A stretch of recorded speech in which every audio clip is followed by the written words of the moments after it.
नमस्कार, R P किचनमध्ये आपलं स्वागत आहे.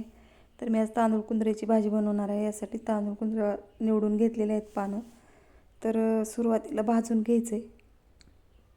तर एकदम गरम तव्यावर मी भाजून भाजी घेतलेली आहे आणि आता ह्याला धुवून घ्यायचे. तर त्याच्यामध्ये पाणी टाकून एकदम स्वच्छ धुवून घ्यायचे.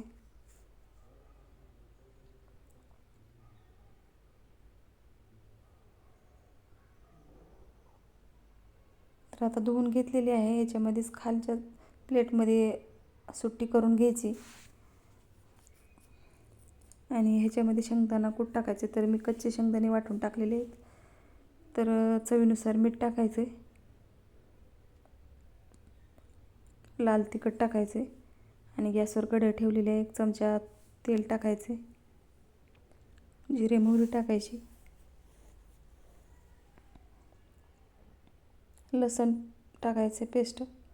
तर आता भाजी तेलामध्ये परतून घ्यायची आणि कमी गॅसवर ठेवायची 1 मिनिट. तर तयार झालेली आहे एकदम छान अशी तांदूळ कुंदऱ्याची भाजी. तर माझ्या चॅनलला सबस्क्राईब करा, लाईक करा, शेअर करा. व्हिडिओ बघितल्याबद्दल धन्यवाद.